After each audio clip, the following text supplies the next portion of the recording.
Saint-Esprit de Dieu, je te prie que ta parole soit véhiculée avec ton esprit.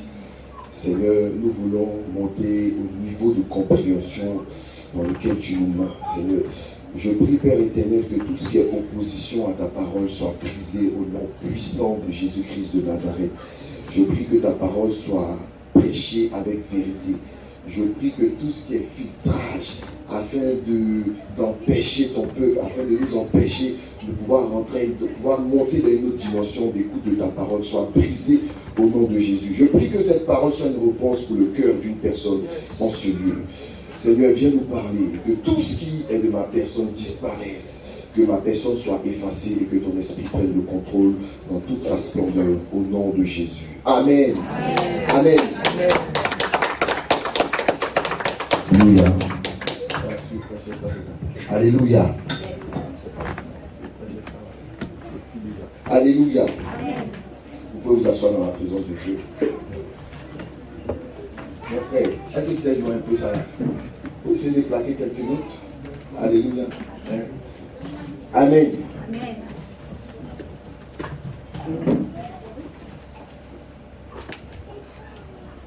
Amen. Amen. Cette semaine, j'ai bossé 6 jours sur 7. Alléluia. Donc, je fais parfois 12 heures de travail. Je commence à 16 heures. Je finis. Je rentre à 6 heures. Alléluia. Et j'ai vu dans le groupe du corps pastoral, Pasteur Nathan m'a proposé. Donc, je l'ai appelé. Il ne m'a pas décroché. Il savait ce que je voulais demander. Il voulait dire, Pasteur Nathan, pardon. Faut faire, non. Comme pour qu'un quotidien. Et Seigneur, c'est pas facile. Il n'a pas décroché. Donc je voulais lui envoyer un message. C'est parce qu'il a dit, il a oublié. Alléluia. Et en ce jour, Dieu fait grâce. Alléluia. Il était en train de demander quelque chose à Dieu. Et puis je lui ai dit, mais Seigneur, pourquoi j'ai pas le temps pour moi? Pourquoi c'est comme ça? Et puis il m'a répondu avec une prédication que j'avais écoutée il y a longtemps. Il m'a dit, mon fils, tu veux avoir ce que tu n'as jamais eu. Alléluia. Je lui dis oui.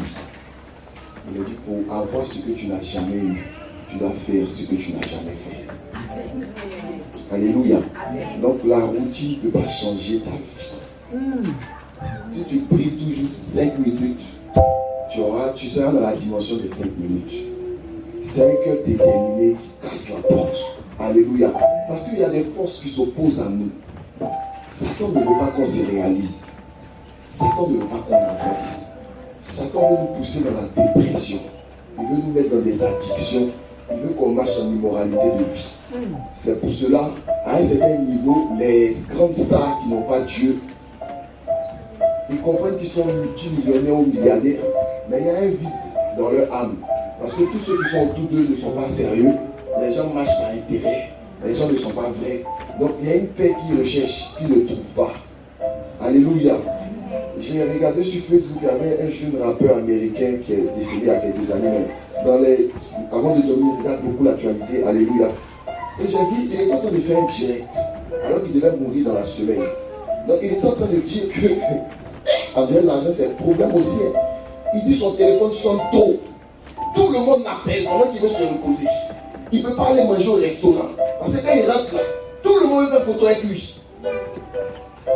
Donc il est obligé de voyager en jet privé, il est obligé aussi d'avoir une sécurité autour de lui. Et puis dans les trucs d'artistes là, il y a d'autres qui se détestent. Donc il pense que d'autres veulent le tuer. Alléluia. Donc il est en train de crier son oral-bol. Et puis les gens suivent le live. Il met déjà un mot, tel mot, tel mot. Donc il n'écoute même pas le gars en train de souffrir. Ceux qui sont censés l'aimer, qui sont censés le consoler là, eux ils veulent juste lui dire qu'on t'aime, ils tiennent notre star. Parce que Satan, la gloire qu'il donne, c'est pas une vraie gloire. C'est un truc éphémère. Satan, c'est la pacotille. La pacotille là, c'est moins cher, ça vient vite. Tout ce qui a de la valeur là, on prend du temps pour l'avoir. Et quand tu l'as, c'est fini. Mais la pacotille, ça brille 2-3 jours et puis c'est fini. Alléluia. Amen. Amen. C'est pour ça que moi, je viens payer ce qui est cher. Alléluia. Elle me connaît aussi, c'est pas cher, il ne paye pas.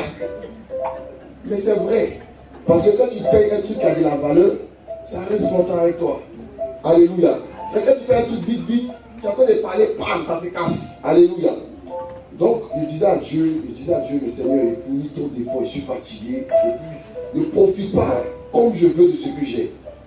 Et puis, il m'a dit, on a parlé, toi et moi. On sait où on va. Donc, là, c'est le temps. Moi, en septembre, j'ai 30 ans. Alléluia.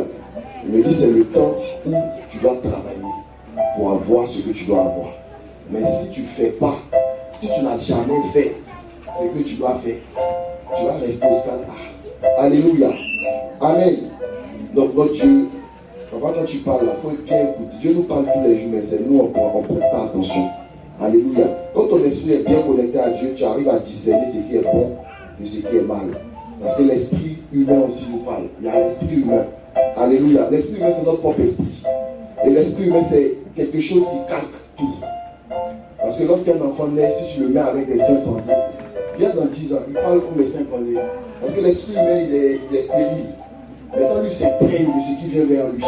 C'est pour cela que quelqu'un qui naît en France, quelqu'un qui naît en Papouasie-Nouvelle-Guinée n'ont pas la même culture. Donc, même si tu prends un Asiatique et je vais vivre avec des Français, il doit avoir la culture des Français, même si son apparence est asiatique. Alléluia.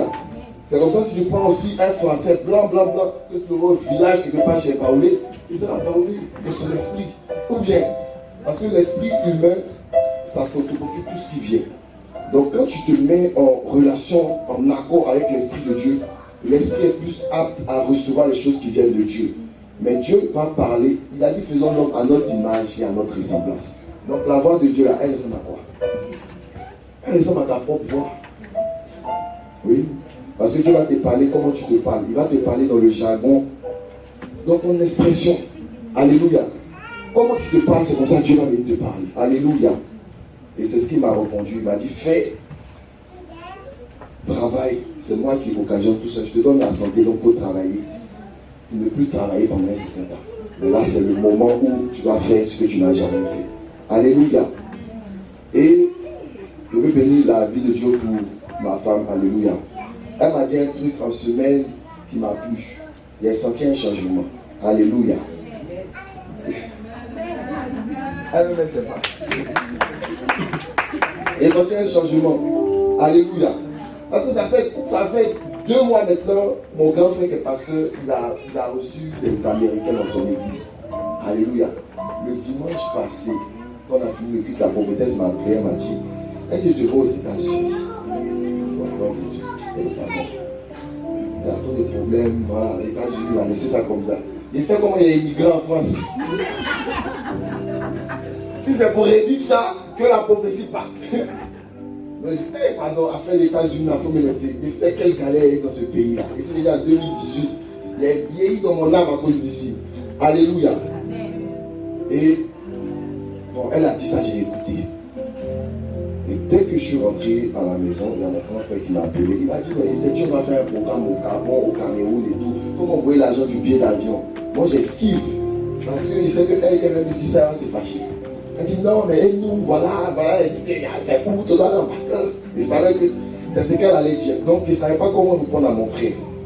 Et quand je suis rentré, mon frère m'a appelé. Il m'a dit, j'ai fait un songe. Dans le songe, c'est comme s'il avait un problème personnel et il cherchait une solution au problème. Et il y a quelqu'un qui lui a dit, mais appelle Michel, il peut régler ça pour toi. Donc dans le songe, il m'appelle, je viens, on se rencontre. Dès qu'il veut parler, il se réveille. Donc il est énervé. Donc pendant 2 jours, lui il a pris 3 jours de jeûne pour ça. Et puis dans le songe, on ne lui donne pas la réponse. Et c'est un de ses fils spirituels qui lui a dit, mais il a dit c'est simple. Dans le songe là, on t'a dit d'appeler ton frère. Ton frère voulait parler, ça s'est coupé. Mais appelle-le en physique. Et c'est lui, ça ouvert son esprit comme ça. Sinon, lui, il ne savait pas quoi faire. Donc, il m'a, dès qu'on finit le culte, que la prophétesse me dit qu'elle me va aux États-Unis et que je ne crois pas. Alléluia. Ou que je ne veux pas. Dès qu'on rentre à la maison, mon téléphone sonne, c'est mon grand frère. Il me dit, allô, Bishop. Il dit, hey, pardon. Ça va? Il dit, ouais, ça va. Il me dit, il y a des Américains qui sont venus. Amérique, là, commence à sonner beaucoup, hein. Il y a des Américains qui sont venus dans l'église, tout ça. Et puis on doit aller faire un programme au Ghana, Je t'avais dit les programmes qu'on doit faire là, en fait, c'est les Américains là qui sont là. Donc, on voit ton pied. Ils savent que toi, tu as des choses propres. Donc, il faut me dire en même temps, là, il y a l'argent, on va gérer. Alléluia. On a parlé en cause, donc tout le monde s'est compris. Donc, je suis allé voir ma femme. Il lui dit, ah, il y a un programme là, il faudrait qu'elle parte à Abidjan. Donc, elle a respiré un peu. Et puis, en même temps, elle s'est saisie. Elle dit, si je veux goûter mon cœur, il va m'opposer à ça. Mais je sais que ce que tu dois aller faire là, c'est bon. Parce que depuis longtemps, on avait reçu la profession, on ne savait pas comment ça allait venir. Donc, si tu peux, il faut t'organiser quand tu es prêt. Quand tu vois ton travail, tu me donnes le OK. Elle a changé un peu. Alléluia. C'était avant, elle respirait, elle n'allait pas reprendre. Bouder dans la maison, elle ne s'est pas fatiguée. Donc, en tout cas, notre Dieu, l'Éternel est vivant. Amen. Aujourd'hui, je veux parler d'un thème simple. Comme à l'église, on veut tout rentrer dans les rémas. Parfois, tu prêches et toi, je te comprends. Alléluia. Et moi, j'ai dit à Dieu, quand j'ai su qu'il allait commencer à le servir, il dit, Seigneur, moi, je veux pas être le pasteur qui donne, le pasteur somnifère. Il y a des gens qui ne savent pas. Moi, qui partais à l'église avant, il y avait certains hommes de Dieu. Ils peuvent me faire dormir en plein culte. Alléluia. Dès qu'il commence à prêcher, je sommeille. J'ai dit à Dieu, je ne veux pas être ce genre de prédicateur-là qui prêche et puis s'endort. Je veux que toutes les paroles que tu mets dans ma bouche pour annoncer soient comprises et que les gens se reconnaissent dedans. Alléluia. Alléluia. Aujourd'hui, je vais parler d'un thème simple. C'est la repentance. Alléluia. Il y a des clés, il y a des portes pour accéder à Dieu. Les gens, il y a des choses qui sont tellement simples, qui sont établies. On appelle ça les bases de la spiritualité. Si tu n'as pas les bases, tu ne peux pas monter. Alléluia. Donc aujourd'hui, j'ai demandé à Dieu, c'est ce matin que Dieu m'a dit, parle sur la repentance. La repentance qui ouvre la porte à Dieu. Et après la repentance, comment on se connecte à l'Esprit de Dieu. Donc c'est simple. Comment tu vas dans ta chambre pour prier et puis tu te connectes à Dieu. C'est ça le thème. Alléluia. Donc la première porte, c'est la repentance. Alléluia. Alléluia. Alléluia. Alléluia. Laisse-moi de commencer par un truc. Moi, je vais commencer par ça. Vous savez, j'ai fait cette illustration que donne dans la repentance. Quand tu es homme de Dieu, et puis il y a l'onction, les gens sont près de toi. Il y a vécu sa vision. Tu n'as pas de problème. Dès que tu dis A, on te donne. Tu dis B, on te donne. Les gens même sont prêts à se coucher devant toi. Mais quand tu as un problème, tu restes seul. Tu restes seul. Si un jour ton pied a glissé un peu, tout le monde t'abandonne. Tu te dis la vérité. C'est ça le problème des hommes de Dieu. Parce que quand ça parle, il y a du monde. On dit l'onction va te donner des fleurs, mais l'onction aussi va te donner des pleurs. Alléluia. Je veux parler de la vie du prophète Élisée. Élisée, c'est celui qui a eu cette grâce-là de pouvoir avoir le manteau d'Élie. Alléluia. Élisée a reçu la double portion du manteau d'Élie. C'est un prophète qui était déjà connecté au surnaturel. Donc quand les fils des prophètes venaient lui dire, est-ce que tu sais qu'en ce jour-là, ton père va être enlevé au-dessus de ta tête? Il disait, je sais, calmez-vous. Il a brandi toutes les étapes qui gardent Jéricho jusqu'à Bethel. Alléluia. Donc il a reçu la double portion. Il avait déjà marché avec le prophète. Donc il connaissait le prophétique. Il savait comment les choses fonctionnaient. Donc normalement, il est rentré dans la double gloire de Élie le prophète. Lorsque c'était mélangé en Israël, c'est qui on partait voir? On partait voir Élisée. C'est Élisée qui était la solution d'Israël. C'est Élisée qui apportait des choses. Même quand on parle des eaux qui étaient amères, Mara, c'est lui qui a eu la solution pour qu'on puisse assainir les eaux. C'était un prophète qui était disponible pour son peuple. C'était un prophète qui parlait au roi. Il avait compassion de son peuple. Mais regardez les conditions dans lesquelles le prophète meurt. Alléluia. La Bible déclare que Élisée était atteint d'une maladie, donc il mourut. Le prophète est tombé malade. Il était tout seul. Les gens ne regardaient pas le prophète. Malgré que le prophète était malade, les rois partaient pour avoir solution. Dès qu'ils avaient la solution, ils partaient, on le laissait dans sa maladie. Je n'ai pas vu dans la Bible où un roi tentait de soigner Élisée. Il n'est pas Dieu, il est homme de Dieu. Alléluia. Donc il a les mêmes émotions que toi. Il est un homme que Dieu utilise, avec des faiblesses, avec des qualités. Alléluia. Donc Élisée, qui était disponible pour les rois, qui était disponible, celui qui a fait que la Sunamite a pu accoucher. Alléluia. Qui a même, Dieu avait passé par lui encore pour qu'il puisse ressusciter l'enfant. Élisée, qui a guéri Naaman. La Bible déclare que lui, il est resté dans une maison toute seule. Il était malade et il est mort de cette maladie. Est-ce que ça ne fait pas mal à quelqu'un?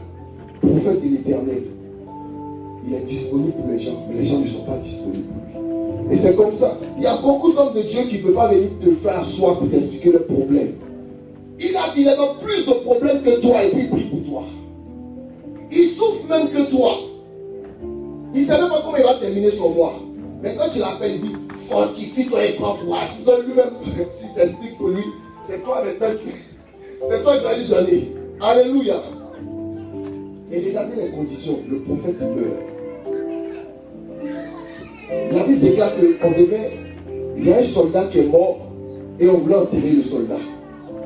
Ah, c'est biblique. Et pendant que l'ennemi venait, qu'est-ce qu'ils ont fait? Le soldat, on l'a agité. Ils avaient peur qu'on les tue. Le soldat tombe sur quoi? Il tombe sur les os d'Élisée. Moi, ça m'a fait très mal quand j'ai vu ça dans la Bible. Le soldat, là, il est tombé sur les os d'Élisée. Donc, le grand prophète de Dieu, celui qui avait la double portion de l'esprit d'Élie, on ne l'a pas enterré, on l'a jeté. Parce que si on veut enterrer quelqu'un qui tombe sur les os d'une autre personne, c'est-à-dire que la personne l'a jeté, l'a pourri, l'a séché ici. C'est comme ça qu'on peut voir tes os. C'est comme ça que tes os peuvent entrer en contact avec un mort. Donc l'homme de Dieu, là, il est mort dans la tristesse et dans la solitude. Alléluia. On vient enterrer quelqu'un, on jette le cadavre. C'est les os du prophète qui tombent. Donc on a jeté Élisée. Il a pourri. Homme de Dieu. Alléluia. Alléluia. Est-ce que dans tes prières, tu peux prier pour les hommes de Dieu quand tu es chez toi à la maison? Les combats sont combats. Ce n'est pas tout le monde qui vient parler. Alléluia. Moi, dans le ministère, il a failli devenir fou. Mais c'est moi qui le savais. Parce que Satan sait que s'il attaque ton pied, tu vas prêcher. S'il attaque ta main, tu vas prêcher. Maintenant, on accroche. Mais s'il attaquait là, s'il attaquait ton esprit, tu es foutu. Et c'est notre esprit là que Satan veut. Que Jézabel la grande là, on dit elle est ivre du sang des saints. Elle, c'est le sang des saints bois. Alléluia. Je vais expliquer un truc et puis on passe à la repentance. Lorsqu'on prend le livre de 1 Roi chapitre 13, le verset 13, on va partir depuis du premier verset. On ne va pas lire, lisez à la maison. Parce que si vous pouvez donner toutes les références, il vient de 1 Roi chapitre 13, le verset 13. Alléluia. J'explique l'histoire. Notez pour ceux qui lisent. Alléluia. La Bible nous parle du jeune prophète. Alléluia. Le jeune prophète, il est allé à Bethel. Il a parlé au roi Osias, si je ne me trompe pas. Et Dieu lui a dit, quand tu viens parler au roi, quand tu viens, attends, c'est Jéroboam. Quand tu viens parler au roi, Jéroboam est en train de manipuler l'autel des parfums. Jéroboam, c'était l'homme fort d'Israël. Donc le jeune prophète, qu'est-ce qu'il fait? Il vient et il fait ce que Dieu lui a dit. L'autel de Bethel, Jéroboam. Il fait ce que Dieu lui a dit. Dieu lui dit, quand tu viens, tu parles contre l'autel, tu maudis l'autel et tu libères le peuple d'Israël. Donc il vient dans ce que Dieu lui a dit de faire. Dieu lui dit, quand tu arrives là-bas, tu passes par un chemin, et quand tu te retournes, tu passes par le deuxième chemin. Tu n'empruntes pas le même chemin. Ça, c'est des recommandations prophétiques. Alléluia. Le jeune prophète vient. Satan n'est pas bon. Il est subtil. Il est malin. Le jeune prophète vient. Il fait la première chose que Dieu a dit. Il parle contre l'autel. Pendant qu'il est en train de parler contre l'autel, la Bible dit que Jéroboam élève sa main par-dessus le temple. Vous allez trouver ça. Au verset 2. Je lis la parole du Seigneur. Il cria contre l'autel par la parole de l'Éternel et dit, autel, autel, ainsi parle l'Éternel. Il finit d'annoncer toutes les paroles. Alléluia. Et pendant qu'il finit d'annoncer les paroles, lorsque le roi, au verset 4, lorsque le roi a entendu la parole que l'homme de Dieu avait crié contre l'autel, il avança sa main au-dessus de l'autel en disant, saisissez-le. Alléluia. J'explique ça tranquillement. L'homme de Dieu vient, il parle contre l'autel. Il y a un gardien de l'autel. Lui, il est en train de faire le sacrifice pour maudire le peuple d'Israël. Donc, quand l'homme de Dieu vient, il ne parle pas à Jéhovah, il ne parle pas au sorcier là. Il parle à l'autel, à la force que le sorcier utilise. Et regardez ce qui se passe au verset 4. Le sorcier aussi, il ne parle pas à Jéhovah, il ne parle pas à ses gardes de corps.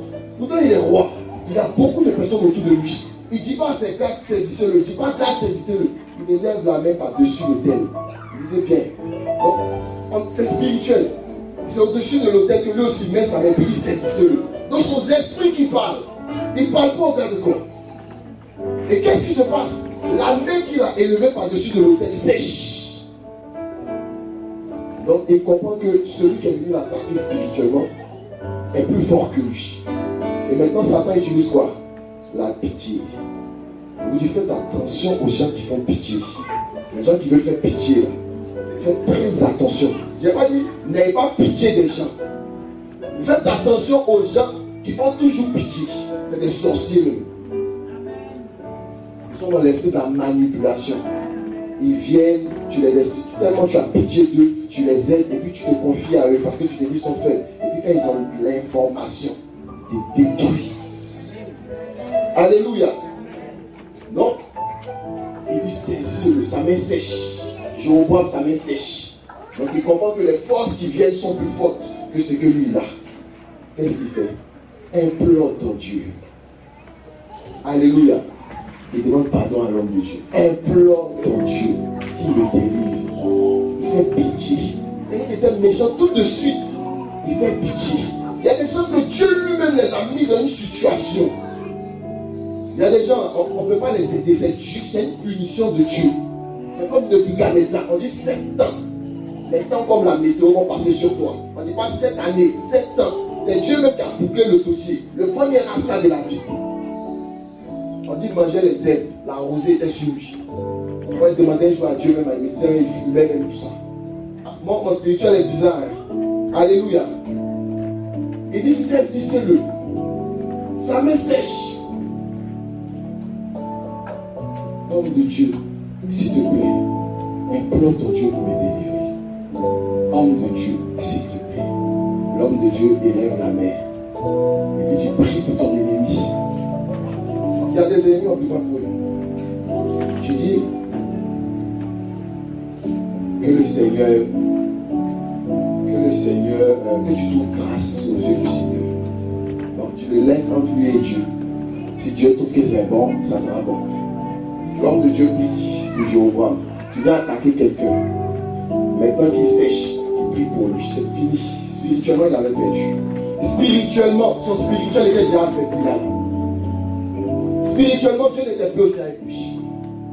Spirituellement, en réalité, il était devenu fou. On va voir son comportement, vous allez voir s'il était normal ou il était devenu fou. Parce qu'il y a des attaques spirituelles. C'est ton esprit qui s'attaque. Donc tu deviens fou. La folie, là, c'est pas forcément se déshabiller. On peut attaquer le foyer d'une femme en passant par la folie. Donc elle va tenir tête à son mari, elle va mal lui parler, elle va avoir un comportement bizarre. Elle va se mettre à pleurer parce qu'elle ne comprend pas ses humeurs. Mais il est venu vraiment rigolant et puis il a commencé à avoir un mauvais comportement et puis il s'est fâché. Et puis elle pleure et se dit mais pourquoi j'agis comme ça? On t'a attaqué quelque part. On te prend toi-même pour détruire ce que tu as construit. Alléluia. Le jeune prophète, il délivre Jéhovah. Donc, c'est lui qui a la gloire, parce qu'il n'a pas marché selon les principes de Dieu. Quand Dieu lui a dit, tu parles contre l'autel, quand tu finis, tu ne prends pas le même chemin. Il a parlé contre l'autel, et puis aussi il a prié pour l'ennemi. Donc, il a délivré celui qui doit le tuer. Pourtant, lui que tu as prié pour lui, il avait déjà parlé aux esprits de te saisir. Donc, tu as séché les esprits, mais tu les as délivrés. Ils ont attaqué ton spirituel. Donc, il n'est plus lui-même. Quand on regarde le comportement du jeune prophète, il se retourne par l'autre chemin. Mais il fait quoi? Il est assis. Il ne sait plus ce qu'il doit faire. Il est assis. Il est devenu fou. il est devenu fou. Moi, c'est comme ça que je m'explique la vie. Alléluia. Donc maintenant, les gens pensent que le vieux prophète, c'est pas un homme de Dieu. Le vieux prophète, c'est un grand homme de Dieu. Le vieux prophète, là, c'est quelqu'un que Dieu lui parle. Il y a des manières de parler spirituellement aux gens. La première des choses, quand on dit au vieux prophète que le jeune prophète a fait ça, la première question qu'il pose, par quel chemin s'est-il en allé? Donc le vieux prophète savait qu'il y avait une histoire de chemin. Donc quand on lui dit qu'il est passé par le bon chemin, le vieux prophète est content. Mais il va le voir. Il voit que le petit est assis. Si tu es assis, c'est que ça ne va pas. Donc l'homme de Dieu, parfois on te dit un truc pour t'effrayer. Si toi, tout de suite, quelqu'un vient te dire que si tu vas dans ce village-là, que tu vois quelqu'un en rouge, c'est un sorcier, il ne faut pas t'approcher de lui. Et la personne en rouge se présente à toi. Même si tu avais oublié la phrase, là, quand tu vas voir la couleur, tout ce qu'on t'a dit, tu vas te rappeler, ça t'a dit, oh, c'est celui pour qui je devais m'éloigner ou me méfier. Donc le vieux prophète nous parle spirituellement. Il lui dit, Dieu m'a dit, viens manger chez moi. En réalité, c'était pour créer la peur dans le cœur du jeune prophète. Il dit, oh, mon frère, pardon, attends, il est mauvais. C'est ce que le vieux prophète voulait faire. Il dit, Dieu m'a dit, viens manger chez moi. Pour que le jeune prophète se rappelle, pour rappeler son spirituel, pour réveiller son spirituel, parce qu'il a attaqué. Il donne la phrase, il dit, Dieu m'a dit, si tu viens comme ça, tu viens pas comme ça. Si tu viens comme ça, tu te retournes par là. Ok, moi je te dis, Dieu m'a dit, viens chez moi. Donc comprends que ce n'est pas Dieu qui me parle. Mais comme son spirituel est éteint, il a suivi. Pendant qu'il suivait l'homme de Dieu savait que Jéhovah m'avait gagné en fait. Donc dès qu'il rentre celui qui mange, l'homme de Dieu prophétise contre lui maintenant. C'est un esprit qui est éteint. Et lorsqu'il meurt, il dit quoi? Il dit, le petit va mourir. Comme mon âme va-t'en, mais vous allez le trouver où il est mort. Il sera enterré à côté de moi. C'est quelqu'un qui a essayé. Mais il n'a pas marché selon ce que Dieu voulait. C'est pour cela qu'il faut connaître les codes d'accès à Dieu. Sinon tu vas te tromper. Tu as mal agi. Alléluia. Chose bizarre. Il y a un lion qui sort de la forêt lorsqu'il finit de manger avec le vieux prophète. Lui, il est sur l'âne. Un lion sort de la forêt. Le lion le tue, lui. Laisse l'âne. Le spirituel est chaud, hein? Le lion le tue, lui l'homme, le jeune prophète. Le lion laisse l'âne. Et puis s'assoit à côté de l'âne. Et puis l'âne ne fuit pas. L'âne et le lion sont assis. Eux, ils attendent le vieux prophète. Le monde spirituel est bizarre. C'est Dieu qui avait décidé de l'amener. Parce qu'il ne respecte pas les codes. Il marche selon la foule. Il marche selon le regard. Peut-être qu'à un certain moment, il a voulu prendre une gloire. Il a fait sécher Jéroboam, il le dessèche. Il était sorti, ils étaient désalignés. Alléluia. Aujourd'hui, je veux parler de la repentance. C'est quoi la repentance? Normalement, dans notre monde, la repentance, c'est le fait de réparer ce qu'on a détruit, ce qu'on a gâché, ce qu'on a... La repentance, si tu as commis une faute, si tu te répands de cette faute, c'est que tu répares la faute. Alléluia. Donc si je casse cette chaise, que je veux me repentir, je dois réparer la chaise. C'est ça la vraie repentance. Alléluia. Donc dans notre vie quotidienne, c'est difficile de se repentir. Et même dans la vie spirituelle, c'est difficile de se repentir. Parce que si tu as fait du mal ou tu as causé un tort à quelqu'un, tu ne peux pas aller dans le passé pour réparer le tort que tu lui as fait. Alléluia. Donc, comment on peut accéder à une repentance parfaite, digne du trône de Dieu? Alléluia. Parce que la repentance aussi, c'est la clé, c'est la première clé d'accès à Dieu. Parce que la Bible dit que ce n'est pas parce que les oreilles de Dieu sont trop dures ou sa main trop courte, mais c'est nos péchés qui mettent une séparation entre nous et Dieu. Alléluia. Et le péché, quand on parle de péché, les gens ils voient que les péchés extrêmes. Alléluia. La vraie définition du péché, c'est la désobéissance à la parole de Dieu.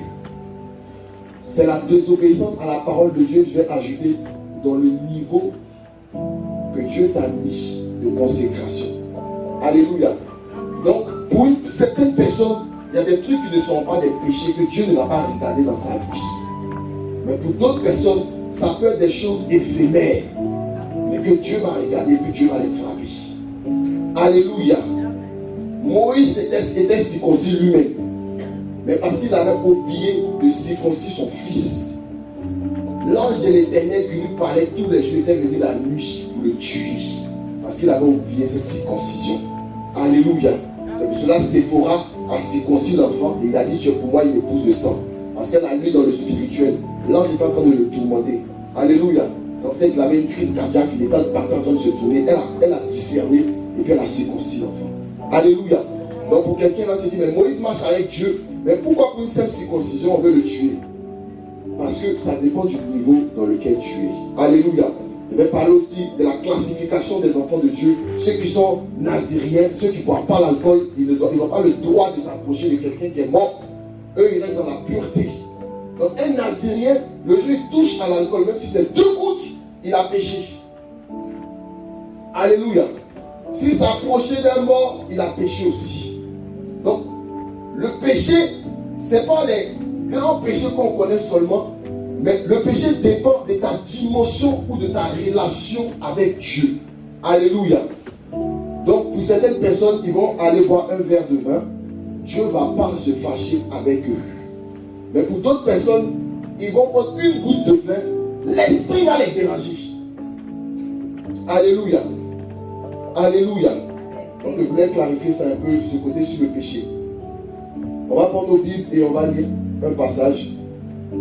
2 Corinthiens chapitre 7, le verset 9 à 10. Quelqu'un a trouvé?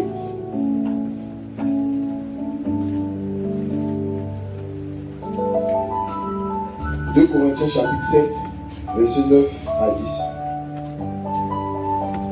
On peut se lever pour lire la parole. Ça sera la seule parole qu'on va lire. Et puis je vais essayer d'accélérer.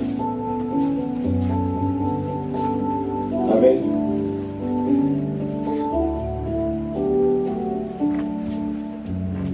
Quelqu'un a trouvé, on va 2 Corinthiens 7, 9 à 10. Bon, je lis la parole de Dieu, on va cavaler. Je me réjouis à cette heure, non pas de ce que vous avez été attristés, mais de ce que votre tristesse vous a porté à la repentance.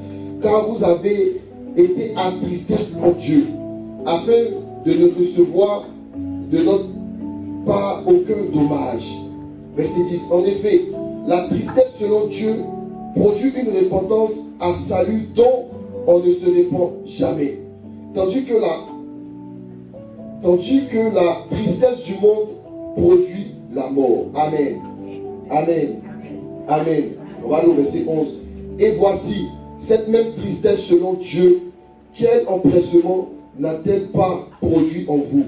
Quelle justification, quelle indignation, quelle crainte, quel désir ardent, quel zèle, quelle punition vous avez montré à tous égards que vous étiez purs dans cette affaire. Amen. Amen. Tu peux t'asseoir et puis je vais expliquer. Je vais prendre 2 personnages de la Bible et puis je vais parler de la repentance. Lorsqu'un enfant de Dieu pêche, alléluia, lorsque Satan t'a blagué, ou bien ta chair t'a blagué, parce que l'apôtre Jacques pouvait dire, il dit nous, que personne ne dise que c'est Dieu qui est en train de me tenter. Parce qu'en réalité, nous sommes tentés par ce que nous aimons nous-mêmes. C'est ça la triste réalité. Alléluia. Donc quand quelqu'un, si tu es en jeûne, que tu as ton 3e jour sec, moi j'ai jeûné 7 jours, non 6 jours sec, le 7e jour j'ai mangé. C'était trop. Alléluia. La seule chose que tu veux dans cet état-là, boire de l'eau ou manger. Donc, la seule chose par laquelle tu peux être tenté, c'est de boire ou manger. Donc l'apôtre Jacques dit, nous sommes tentés par ce que nous aimons.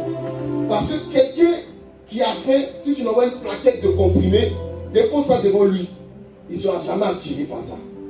Donc en outre, c'est notre chair, vu que le péché a été ancré dans la chair, c'est notre chair qui a cette tendance à nous pousser à faire ce qui nous éloigne de Dieu. Donc, si je veux reformuler, tu n'es pas tenté, c'est toi-même qui veux faire ce que tu es. Alléluia. Parce que si Jacques dit qu'on est tenté parce qu'on aime nous-mêmes, c'est que c'est nous on veut faire ça. Parfois même Satan il a assis. Alléluia. Donc, lorsque l'enfant de Dieu tombe dans lui-même ses désirs, dans ses tendances, que son charnel a pris le dessus. Parce que le charnel prend le dessus quand le spirituel baisse un peu. Le charnel de David a pris le dessus lorsqu'il était dans un confort. D'habitude, David partait en guerre. Il était avec Uri, il était avec Joab. Il n'avait pas le temps. Mais quand il a commencé à avoir beaucoup d'argent, il est resté, il s'ennuyait. Jusqu'on sait que le roi, à une certaine heure, il sortait pour se balader. Il n'avait rien à faire. Son spirituel descendait, son charnel montait, ses yeux ont vu. Alléluia.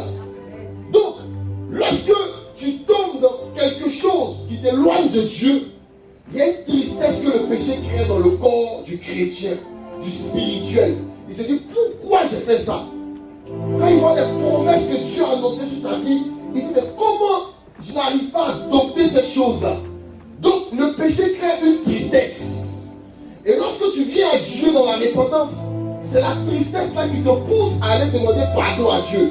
Parce que tu sais que l'ange de ta destinée même n'est pas content. Tu ne sais même pas comment tu vas rentrer pour prier, même si tu peux toucher ta Bible. Alléluia. Donc il y a une confusion. C'est ça qui crée une tristesse. Et d'autres personnes, malgré qu'elles demandent pardon à Dieu pour le péché qu'elles ont fait, elles-mêmes ne se pardonnent pas. Alléluia. Elles se disent, avec ce que j'ai fait là, est-ce que je peux prier même? Avec ce qui s'est passé là, est-ce que je peux aller à l'église? Donc il y a la voix de Satan, vu qu'il sait que si tu es dans le feu de Dieu, tu es dans le cercle de Dieu, il ne peut pas t'atteindre. Donc il y a la voix du diable qui t'appelle pour que toi-même tu puisses sortir du champ d'action de Dieu, pour que lui puisse te posséder. C'est pour cela que Dieu dit à Caïn, il dit le péché est tapis devant toi, mais toi, domine sur lui. Si tu n'as pas réussi à dominer sur ça, il y a la deuxième porte, il y a la deuxième force, c'est la repentance. C'est une grâce que Dieu nous a fait. Mais lorsque tu finis de demander pardon à Dieu, je vais faire cette petite comparaison entre deux personnes dans la Bible. La Bible nous parle de Judas. Judas, en réalité, c'est quelqu'un qui s'est retrouvé au mauvais endroit au mauvais moment. Il a fauté ou il ne devait pas fauter. C'est-à-dire qu'il était dans l'endroit où on dit celui qui fait une erreur coupe sa main. Alléluia. Sinon, toutes les prophéties étaient annoncées aussi pour lui. Mais il y avait une prophétie qui planait sur les 12 apôtres. Donc c'était un problème même d'être apôtre. Parce que Esaïe a dit, la prophétie va s'accomplir, mais malheur par qui elle va s'accomplir. Donc ce que Jésus-Christ appelait là, sur eux tous les 12, il y avait une malédiction qui était en haut. Jésus-Christ devait mourir à la croix. Il y a quelqu'un qui devait le vendre. Son corps devait être dispatché dans un champ de blé. Donc c'était une personne qui était maudite. Mais ça va passer par qui? Alléluia. Donc Judas, il trahit Jésus. D'abord, il vole la bourse, donc c'est lui qui ouvre la porte pour que le diable puisse entrer. Ça peut être une autre personne. Si c'était une autre personne qui volait la bourse, qui faisait ça, tu marches à côté d'un fort. Il ne faut pas être le faible de la bande. Il a été le faible de la bande, Satan a pu l'entrer. Alléluia. Lorsqu'il finit de vendre Jésus, lorsqu'il finit de donner Jésus, il pleure. Est-ce que vous savez ça? Judas Iscariote a pleuré. Il a pleuré amèrement. La Bible dit qu'il s'est repenti. Il s'est repenti. Il y a la deuxième manière de repentance. Il s'est repenti avec restitution. Donc dans les comptes et dans les préceptes. Il a demandé pardon. Et en plus de ça, il allait restituer ce qu'on lui avait donné. Mais il ne s'est pas pardonné. Il n'a pas cru au pardon de Dieu. Il a eu la repentance selon la tristesse de ce monde. La repentance selon la tristesse de ce monde, c'est que lorsque tu finis de demander pardon à Dieu, toi-même tu ne te pardonnes pas. Et l'ennemi commence à apporter une grande tristesse dans ton cœur. L'ennemi te fait croire que la vie sur la terre, c'est un parcours de perfection. Je suis désolé, cette terre-là, il n'y a pas de perfection ici. On va vers celui qui est en haut pour qu'il nous tende vers la perfection. C'est quand on va aller là-bas qu'on sera parfait. Mais pour le moment, on cherche d'autres perfections. Donc, lorsque quelqu'un pêche, qui va demander pardon à Dieu, Satan essaie de désactiver sa foi. Parce que c'est par la foi que nous savons que Jésus-Christ est ressuscité d'entre les morts. Alléluia. C'est par la foi qu'aujourd'hui on vient prier. C'est par la foi que j'attends ma Bible. c'est par la foi que parfois je découvre qu'il y a des anges qui sont là. Moi, j'ai vu les anges peut-être 2 fois seulement dans toute ma spiritualité. J'ai vu ça 2 fois. Donc, parfois, quand je dis là, c'est mon esprit qui m'atteste ça, c'est sur ma foi que je me base pour parler. Alléluia.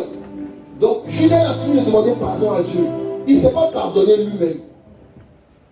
Satan a réussi à désactiver sa foi. Et il s'est tué, il s'est pendu. Alléluia. Comment des grandes prophétesses sont rétrogradées? Comment des grands serviteurs de Dieu ont rétrogradé? Il y a eu un scandale qui est venu. Il a demandé pardon à Dieu. Mais lui-même ne s'est pas pardonné. Alléluia. Maintenant, ailleurs, il n'y a quoi? Il n'y a rien ailleurs.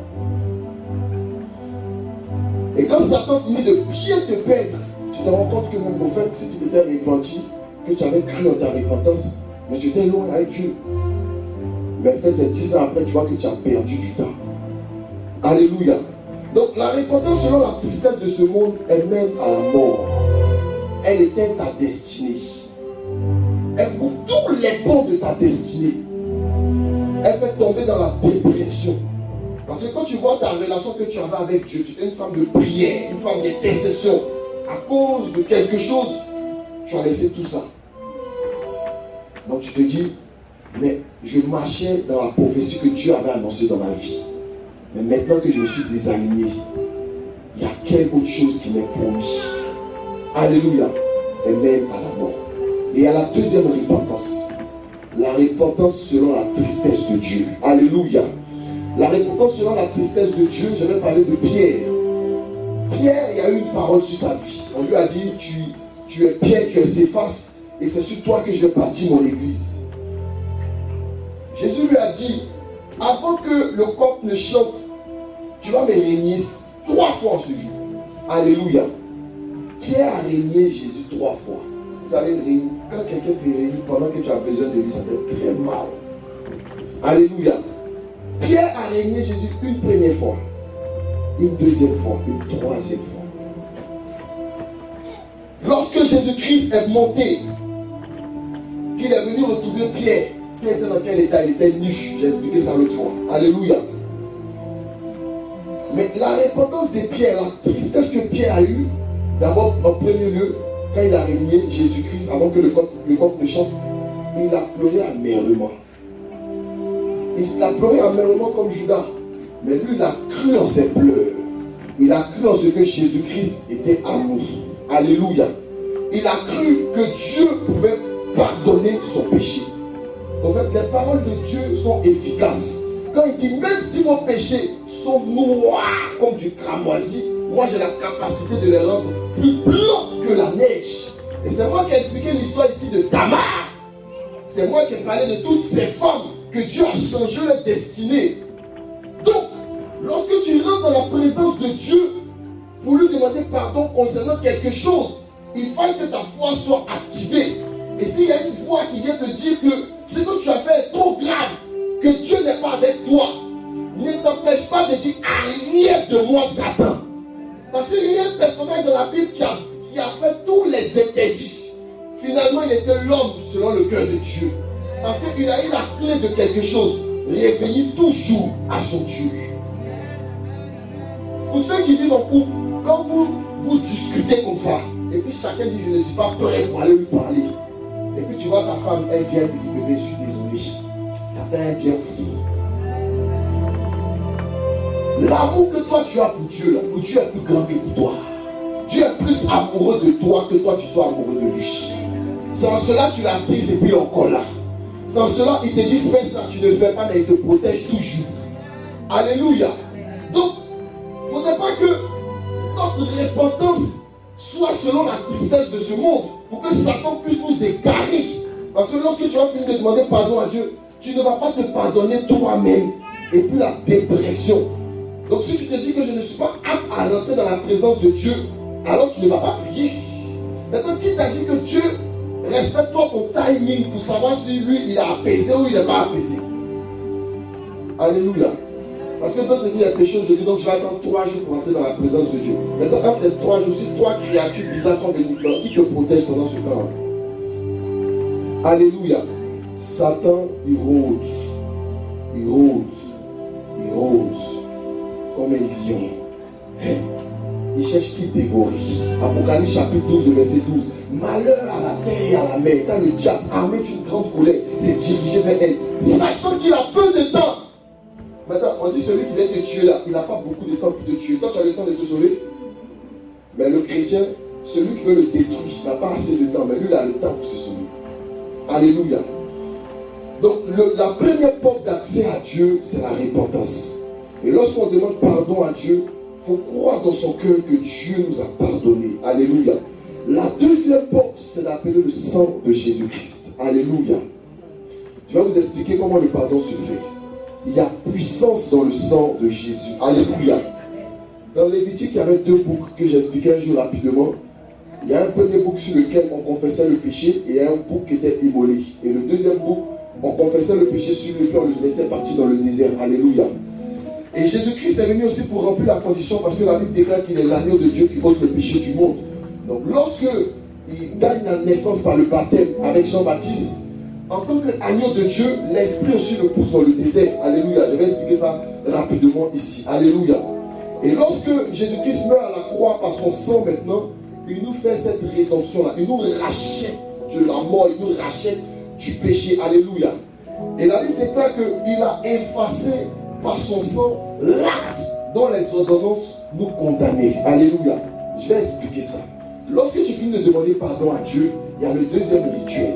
Le rituel, c'est d'appeler le sang de Jésus afin que son sang te lave, afin que son sang te justifie, afin que tu bénéficies toujours de son casier judiciaire. Parce que sans Jésus, il n'y a aucun homme qui est sauvé. Parce que c'est tellement bizarre. Quelqu'un qui n'a jamais échoué, qui n'a jamais volé, ou qui ne fait pas de mal à quelqu'un. Alléluia. Mais s'il a refusé d'accepter Jésus-Christ, quelqu'un qui n'a jamais tué, qui n'a jamais escroqué, il va en enfer.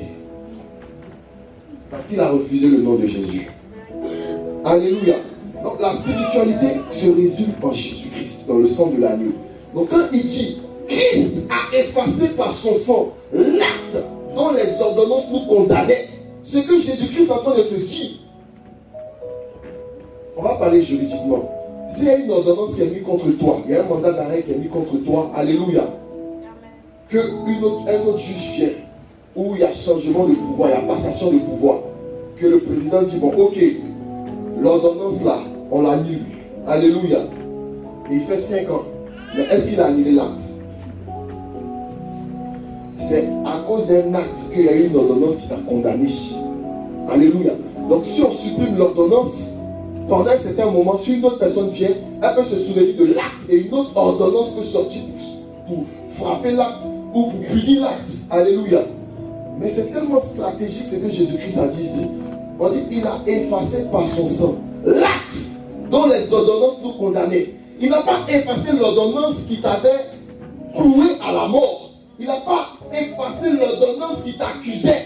Il a effacé l'action qui t'accusait. Donc même si l'ordonnance reste là, on va chercher l'acte. Qu'est-ce qu'il a fait pour qu'on puisse donner cette sentence? Alléluia. Donc si un nouveau président vient, qu'il voit que cet homme est condamné à mort, il va se poser la question, qu'est-ce que cet homme a fait? On cherche l'acte, on ne voit plus. Parce que Jésus-Christ n'a pas effacé l'ordonnance, mais il a effacé l'acte qui t'accusait. C'est tellement stratégique ce que Dieu a fait là. Le jour où l'Esprit m'a expliqué, je me suis dit, waouh! Il a effacé par son sang l'acte dont les ordonnances me condamnaient. Alors que si l'action n'existe pas, l'ordonnance est nulle. Yes. Ils sont parler français. Et puis c'est technique quand même. Donc je ne sais pas si on comprend ou on ne comprend pas. Alléluia. Quelqu'un vient voler. Parce qu'il a volé, alléluia. On dit à cette personne, parce que tu as volé, tu fais 5 ans de prison. Donc l'acte, c'est le vol. L'ordonnance, c'est les 5 ans de prison, c'est le verdict. Alléluia. Si Jésus-Christ venait, qu'il effaçait les 5 ans de prison, alléluia. Si un autre esprit venait encore devant Jésus, il pouvait dire à Jésus-Christ que ton fils est un voleur. On a effacé les 5 ans de prison. On n'a pas effacé l'action qui s'est passée. L'action, c'est que c'est un voleur. Il a volé un jour en tout cas. Alléluia. Donc qu'est-ce que Jésus-Christ fait pour confondre le monde spirituel? Il vient, il laisse les 5 ans de prison, il efface le vol. Donc quand Satan vient, il dit, Jésus, ton fils, il y a une ordonnance qui parle contre lui, il doit faire 5 ans de prison. Jésus demande à l'esprit, qu'est-ce que mon fils a fait? Donc Satan étant sûr de lui, il va chercher dans le dossier, parce que c'est l'accusateur de nos frères. C'est lui qui nous accuse. Alléluia. Donc il va dans ce dossier, il cherche, il voit le sang de Jésus. Alléluia. Donc Jésus efface l'action. Je ne sais pas ce que tu as fait, qui, quand ton cerveau ou ton esprit dans la captivité, je veux te dire, libère ton esprit, car Dieu a effacé l'action que tu as posée. Alléluia. Et tu pourras dire maintenant, après chaque repentance, Jésus-Christ a effacé par son sang l'acte dont les ordonnances me condamnaient. Il les a publiquement livrés en spectacle en triomphant d'eux par la croix. Alléluia. Alléluia. Alléluia. Alléluia. Est-ce qu'il n'est pas bon notre Dieu là? Donc quand tu finis de demander pardon à Dieu, que tu es apte comme le souverain sacrificateur qui offre lui-même des sacrifices pour ses propres péchés, et maintenant il est apte à rentrer dans la présence de Dieu. C'est là maintenant que ton esprit te témoigne que tu peux annoncer des paroles à Dieu. Tu peux parler à Dieu. Tu peux lui dire tu es bon. Tu peux reconnaître ses merveilles dans ta vie. Alléluia. Alléluia. Il n'y a aucun accès. La Bible dit sans la sanctification, nul ne pourra voir le Père. Sans le sang de Jésus-Christ, on est foutu. On est foutu. C'est son sang qui nous donne cette force qu'on a.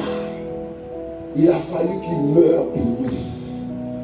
Le sang de Jésus-Christ, c'est un grand mystère. C'est un mystère que même moi, papa, je me pose des questions dessus. C'est quelque chose. Au fait, quand on dit Jésus-Christ a pris notre place, beaucoup ne comprennent pas. La Bible dit, or selon la loi, l'âme qui pêche, c'est celle qui meurt. Alléluia. Donc si tu as péché, il faut être sûr que tu vas mourir. Mais quand on parle de ça, on parle de l'âme. Donc on parle de l'âme, c'est-à-dire ton éternité est foutue. Alléluia. Donc Jésus-Christ vient dans ce monde. Et puis il vient en tant qu'un homme. Alléluia. Et il dit, aucune chose du monde n'a été trouvée en moi. Ça c'est garçon. Ça veut dire qu'il n'a pas péché. Sa chair n'a pas connu la corruption. Alléluia. Et injustement, on l'a accusé. Injustement. Et on demande au peuple d'Israël, on fait sortir Barnabas, qui est un meurtrier, on fait sortir Jésus-Christ à la veille de la Pâque. S'il savait même que c'était la vraie Pâque, qui était Jésus. Alléluia. On demande qu'on libère qui? Les gens disent c'est mieux qu'on libère Barnabas et qu'on fasse périr Jésus. Et ça, c'était un principe qui venait de s'établir. Lorsque Jésus-Christ est mis avec un prisonnier, Jésus-Christ prend la sentence du prisonnier, le prisonnier est libre. Donc Barnabas était à l'aise. Parce que spirituellement, Jésus-Christ est venu pour prendre tous tes problèmes. Et la deuxième question qu'on pose au peuple d'Israël, on dit, vous êtes sûr? Parce que Jésus-Christ est juste. Cet homme, c'est un meurtrier. Qu'est-ce que le peuple répond? Une réponse spirituelle. Depuis qu'on demande une malédiction, comment quelqu'un peut dire, je veux cette malédiction pour moi et pour mes enfants? Le peuple dit, que son sang tombe sur nos têtes et la tête de nos enfants. Parce que ce n'était pas un sang ordinaire. Parfois, c'est l'esprit qui va prophétiser aux gens. C'était une prophétie qui était déjà annoncée. Elle marchait vers son thème, elle devait s'accomplir. Donc, tous ceux qui étaient là, ils étaient programmés par des anges. Alléluia. Que son sang tombe sur nous et la tête de nos enfants. Non, c'est un bon sang. On aime ça. Alléluia. Alléluia. Donc Jésus-Christ, injustement, il est tué. Donc, la loi dit quoi?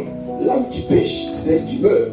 Donc Satan a autorité, où il y a un accès sur une âme qui a péché, c'est elle qui doit mourir. Il avait dit ça un jour qu'il représente aussi une certaine justice de Dieu. Tout ce que Dieu fait est parfait. Donc ce monde-là, tout tourne dans la volonté de Dieu aussi, qu'on le veut ou pas. C'est lui qui gère les choses. Sinon il le bigote, il le dépose quelque part, demain c'est fini. Mais c'est l'évaluation qu'elle a, Lucifer. Sinon ça allait être trop facile. Alléluia. Donc, La Bible dit l'âme qui pêche, c'est elle qui meurt. Et Dieu ne se reconnaît pas qu'au-dedans de sa parole. Donc en dehors de sa parole, lui-même il dit il n'est pas Dieu. Ça veut dire qu'il ne se reconnaît pas dedans. Alléluia. Et la création l'appartient. Donc quand Dieu vient pour racheter l'homme, il marche selon les principes. Et lui, on le tue injustement. Donc ça crée un problème. Ça crée, on dit, un bug informatique dans le royaume des cieux. La parole qui dit que l'âme qui pêche, c'est elle qui meurt, n'a pas été respectée. Donc c'est en cela que Dieu maintenant, dans son parcours, dans son procédé, peut nous donner son casier judiciaire vierge. Comment il confond le diable? Lorsque Satan vient nous dire, ta fille ou ton fils a péché, il mérite la mort. Parce que tu as dit dans ta parole, l'âme qui pêche, c'est elle qui meurt. Jésus dit, ok, on va se baser sur ma parole. Ma parole dit, l'âme qui pêche, c'est elle qui meurt. Mais moi, je suis venu dans ce monde. Je n'ai pas péché. Vous m'avez tué. Je n'ai rien fait. Vous m'avez craché dessus. Alors, cette parole n'est pas justifiée. C'est pour cela que l'apôtre Paul me dit, s'il savait ce qu'il faisait lorsqu'il était en train de tuer Jésus-Christ à la croix, il n'allait jamais commettre ce acte. Parce qu'eux-mêmes ont sauvé l'humanité. Alléluia. Donc maintenant, lorsque l'accusateur vient pour t'accuser, Jésus-Christ dit, moi qui étais juste, moi qui étais vrai, moi qui ai marché selon tous les principes, moi qui n'ai jamais péché, vous m'avez tué injustement. Donc alors, alléluia, vu que vous n'avez pas respecté ce principe-là, moi je sors un autre décret. Je donne mon casier judiciaire vierge à cette personne. Parce que vous-même, vous n'avez pas respecté la parole. Une fois que la loi n'est pas respectée, celui qui est au-dessus de la loi peut prendre un décret comme ça. Donc Dieu, par sa mort, venait de tout chambouler dans le monde des esprits. Parce que Satan pensait que l'âme qui péchait, c'est elle qui mourait. Il est venu lui-même en tant que juste. On l'a tué. La loi a été accomplie en quelque sorte, dans le bon sens. Donc maintenant, quand tu vas dans la présence de Dieu, crois que Jésus-Christ a pris sur lui le châtiment qui te donne la paix. Et par ses maîtrises, par son sang, tu es sauvé, tu es régénéré, tu es juste, tu es pur. Si une âme n'est pas consciente qu'elle est pure, elle ne pourra pas rentrer dans les dimensions de Dieu. Si une âme n'accepte pas le pardon de Dieu, tu ne pourras jamais rencontrer Dieu. Lorsque la lumière va venir, tu vas reculer comme les ténèbres. Alors que tu es la lumière, quand la lumière vient, tu dois te présenter aussi à la lumière. Tu ne dois pas être comme ces 5 vierges qui étaient folles, qui avaient la nature. Ça veut dire qu'elles étaient dans un état, elles étaient vierges. Ça veut dire qu'elles n'avaient pas connu d'homme. Mais au moment où on dit voici la voie, allez voir la voie pour dire la voie, on n'a plus d'huile, mais on est là. Vous courez pour aller chercher lui. Alléluia. Ta propre solution à l'œuvre de Dieu, ou ta propre solution, ou ton propre paramètre pour pouvoir rencontrer Dieu ne te permettra pas de rencontrer Dieu. J'ai péché aujourd'hui, donc j'attends une semaine, je ne viens plus à l'église, bon, je ne réponds plus au message de Dieu, je m'éloigne un peu parce que je sais que je ne suis pas plus, et maintenant quand je ne me sens plus, je reviens. Alléluia. Cette mentalité, tu ne vas jamais connaître qui est Dieu. Il dit, venez à moi tel que vous êtes. C'est lui qui a la solution. C'est lui qui donne le repos. Alléluia. Quand tu finis de demander pardon à Dieu, que tu commences à adorer Dieu, si tu veux savoir vraiment si tu es dans la volonté de Dieu, je vais te donner un exercice facile. Quelqu'un qui est dans la volonté de Dieu, il sait où il va. Parce que Dieu te donne toujours une promesse. Il y a une parole que Dieu te donne. Donc, à cause de la parole, tu sais où tu vas, tu sais si tu es en retard par rapport à la parole. Si tu n'as pas de parole, c'est que on ne sait pas où tu es. Un enfant de Dieu, il a une parole qui suit. Chacun a su sa parole. Il sait où il doit aller. Si ça n'existe plus, même si tu sens que parole, tu es loin de ça, ou même tu as laissé, c'est que tu n'es pas aligné. Alléluia. Deuxième des choses, pour savoir vraiment si tu marches avec Dieu ou Dieu est avec toi, tu dois avoir l'esprit d'imagination. La Bible dit, soyez transformés par le renouvellement de votre intelligence. Donc l'intelligence, c'est Dieu qui donne ça. Si tu es un chrétien que tu ne sais pas imaginer, tu ne sais pas créer, La gloire de Dieu, c'est de cacher les choses. La gloire des rois, c'est de sauver ce que Dieu a caché. Donc, ça va être l'esprit de Dieu. Bon. Tu voulais une maison, tu as eu la maison. Tu voulais une voiture, tu as eu la voiture. Ok, tu voulais te marier, tu t'es marié. Tu vas où? Donc, c'est fini. Ils ne savent plus le nom. Ils s'ennuient. Comment ça se lasser? Il n'y a pas d'itinéraire. Si ta vie n'a plus d'itinéraire pendant un temps, il faut vérifier ta relation avec Dieu. C'est une malédiction pour un homme de ne pas avoir l'esprit d'imagination, de créativité. Et que Satan a bloqué une partie de ta destinée. Parce que la vraie bénédiction, ce n'est pas l'argent. C'est l'imagination que tu as. C'est ça qui te projette. Alléluia. Alléluia. Dieu est vrai, les gens. C'est vrai. Quand tu finis de demander pardon à Dieu, tu as fait ta repentance, tu adores Dieu, la seule chose qui peut te faire monter, c'est les promesses de Dieu. Il t'a dit quoi? Tu vas où? Alléluia. Si tu ne sais pas où tu vas, que tu commences à manger, à dormir, à conduire ta voiture, à aller en vacances, puis il y a quelque chose derrière ça, il faut t'aligner, il faut revenir.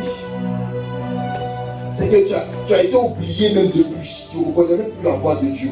Parce que sur la vie de chaque homme sur cette terre, il y a une parole. Il y a quelque chose sur lequel il est venu. Il y a des femmes qui sont venues pour créer des orphelinats. Tant qu'elle ne fait pas l'orphelinat, elle ne sera pas riche. Le jour où ça ligne, les dons viennent de partout en même temps. Il y a des gens qui sont venus sur cette terre-là, c'est pour faire des croisades d'évangélisation. Donc il va servir Dieu comme il veut. Le temps qu'il n'a pas commencé, ça ne s'ouvre pas. Qu'est-ce que Dieu t'a dit? C'est en fonction de ce que Dieu t'a dit là, que tu t'alignes. Il y a des gens qui sont comme les maris de Magdala. Pourquoi on puisse parler d'elle? Elle doit marcher avec Jésus. Donc quand tu t'alignes, partout l'évangile est prêché comme il a dit, boum, il y a ton nom.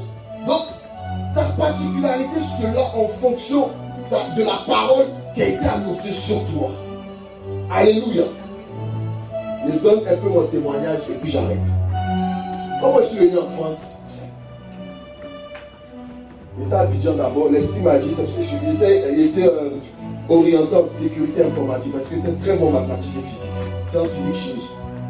Donc l'esprit m'a dit, tu vas aller en France, mais avant d'aller en France, tu vas tourner en Côte d'Ivoire, croisade sur croisade. Et dès que les croisades s'arrêtent, tu tombes en France. Moi je savais où il partait. Ils m'ont donné mon année d'inscription pour vous faire les croisades. Alléluia. Parce qu'ils savaient qu'il n'allait pas aller à l'école. Ils savaient que la France devait s'ouvrir. Quand j'ai fini les croisades que je suis venu ici, l'esprit m'a parlé de ma femme.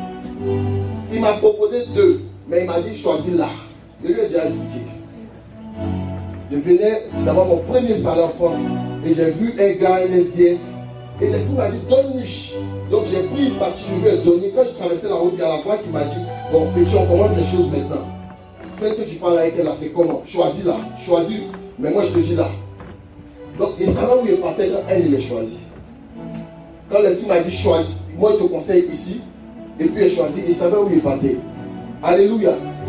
Et l'esprit encore m'a dit voilà quand tu vas commencer. Donc il sait me faire gaou où on veut que ce soit gaou. On dit gaou là, comme on dit ici. Il sait me faire bête. Tant que je suis dans mon couloir, je ne suis pas dérangé. Je ne veux pas juste qu'on me manque de respect ou même qu'on ne connaît pas mon statut. C'est tout. Moi, si tu regardes mon statut, si tu veux un petit petit, il n'y a pas de problème. Tant que le statut est respecté. On ne touche pas à mon spirituel. C'est tout ce qui me donne ce que je suis. Alléluia.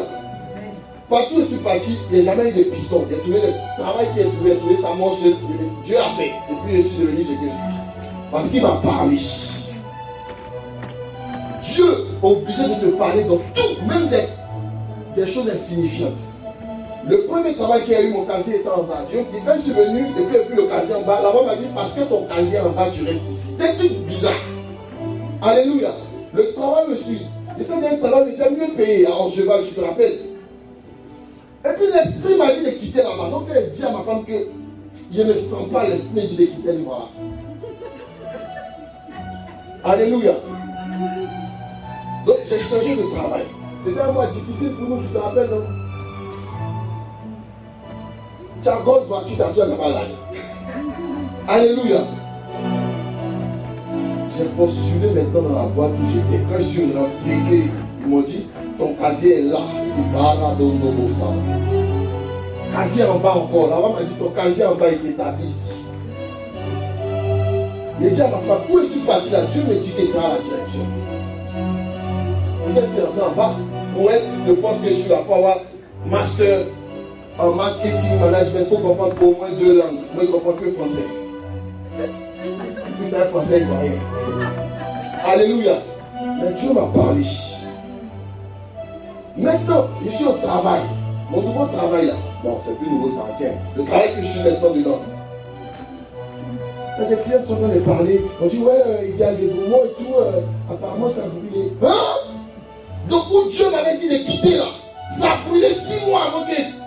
Dès que c'est parti, 6 mois après, l'entreprise a brûlé. Hein? Dieu, il te dit où tu dois partir. Elle, pourquoi elle est étonnée?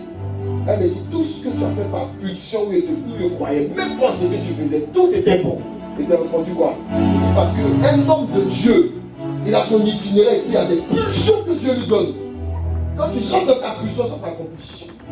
Parce que quelqu'un t'a parlé. Donc toi, tu suis le chemin.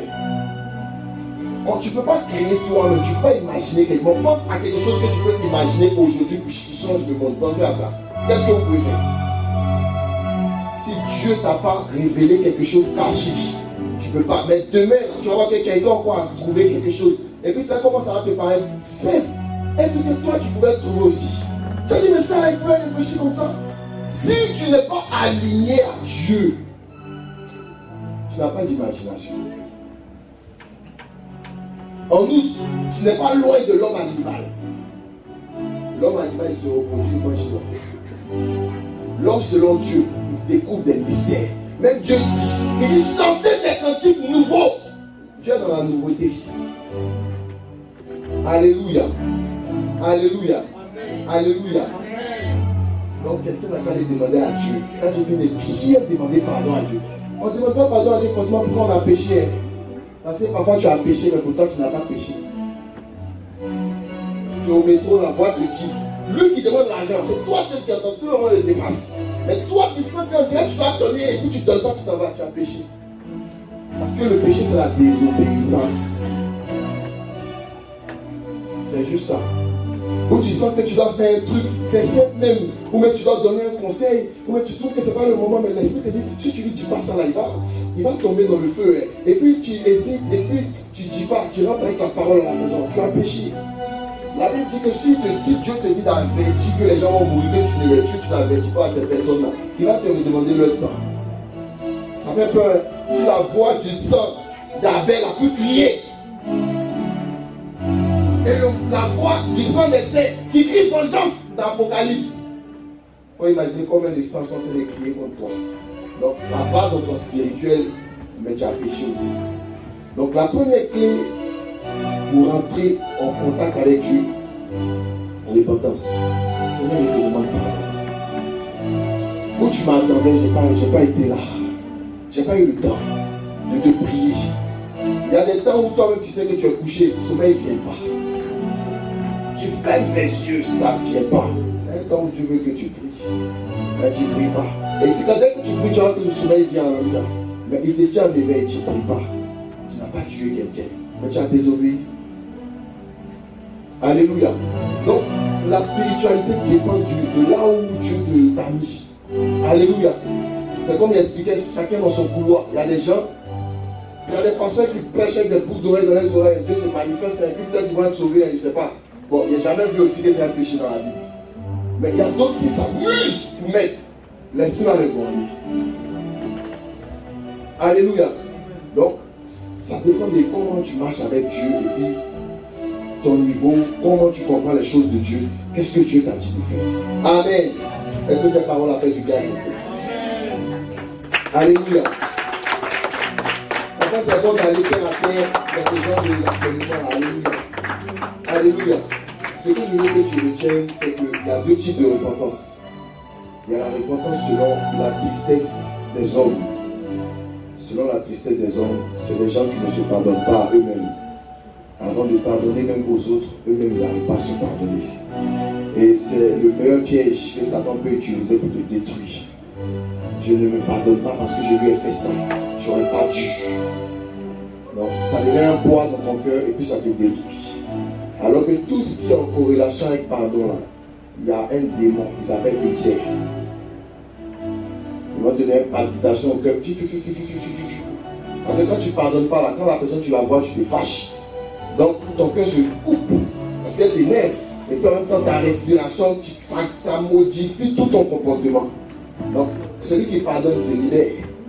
Si tu ne pardonnes pas, si Satan vient habiter. Donc, quand tu demandes pardon à Dieu aussi, toi-même, il faut te pardonner d'abord. Alléluia. Et on dit pardonne-nous nos offenses, comme nous pardonnons aussi à ceux qui nous ont offensés. Donc, si toi-même tu es ton homme fort, c'est compliqué. Donc, repentance selon la tristesse des hommes, elle mène à la mort, elle mène à la maladie. Il y a plein de maladies qu'on a là, c'est parce qu'on ne pardonne pas, parce qu'on est orgueilleux, c'est parce qu'on n'est pas prêt pour laisser. Tu m'as fait ça, non. Donc non, et pourquoi? La personne peut d'avancer. Et deuxième des choses, celui qui ne pardonne pas ne peut pas être sauvé. C'est ça aussi. Si y a une personne que je n'ai pas pardonné jusqu'à présent, sache que si Jésus-Christ revient, tu ne vas pas. Parce que ça vérifie le pardonne-nous nos offenses, comme nous pardonnons aussi à ceux qui nous ont offensés. Donc, le pardon de Dieu est relatif à ta manière de pardonner. Donc, si toi tu ne pardonnes pas, s'il y a une personne qui n'a pas pardonné, tu as le droit. Tu peux bloquer le spirituel de quelqu'un parce que tu dis je ne pardonne pas à cette personne. Donc, ce péché-là n'est pas un péché. Mais vous devez vous être assis. Alléluia. Donc, c'est bon de pardonner. La repentance selon la tristesse de Dieu, le témoignage parfait, c'est l'apôtre Pierre. L'apôtre Pierre a demandé pardon à Dieu. Lorsque Jésus-Christ est revenu vers lui, il lui a dit Pierre, m'aimes-tu? Il a dit je t'aime. Il a dit encore Pierre, m'aimes-tu? Ah, ça devient chaud. Il dit la première fois qu'il a répondu, on ne croyait pas. Il dit je t'aime. On marche encore. Pierre, m'aimes-tu? Seigneur, toi qui sais toutes choses, ne sais-tu pas que je t'aime? Roi des rois, je t'aime. Pour la troisième fois, je te dis Père, m'aime-tu? Alléluia. Après la vraie repentance, c'est lorsque tu te pardonnes, lorsque tu acceptes et que tu crois que Dieu t'a pardonné. Sans cela, tu peux te réaliser. En tant que pierre s'efface, sur toi, je bâtirai mon église. Si Pierre n'avait pas cru au pardon de Dieu, il n'allait pas être ça. Si Pierre n'avait pas cru au pardon de Dieu, il n'allait jamais avancer. Si Pierre était resté dans la mentalité de dire partout où l'évangile sera prêché, mon nom sera cité comme celui qui a trahi Jésus 3 fois, il n'allait jamais revenir. Mais il a cru que l'amour de Dieu est au-dessus de tout ça. Aujourd'hui, quand on nous parle de Pierre qui a trahi Jésus, c'est une histoire comme ça, c'est tout, c'est rien. On ne dit pas qu'il a trahi vraiment Jésus. On dit qu'il a trahi Jésus, c'est fini. Alléluia. Parce qu'il n'y a aucun péché, il n'y a aucune situation qui est lourde devant Dieu. Il n'y a aucune situation qui peut faire le poids devant le pardon de Dieu. Alléluia. Libère ton esprit. Je ne sais pas ce que tu as fait dans le passé. Libère ton esprit. Je ne sais pas comment les gens te regardent. Libère ton esprit. Dis-toi que tout ça, Jésus-Christ a pris sans toi léger, afin de pouvoir accomplir ta destinée. Amen. On va se lever, je vais prier le Seigneur et je vais laisser le mot. Alléluia. Alléluia.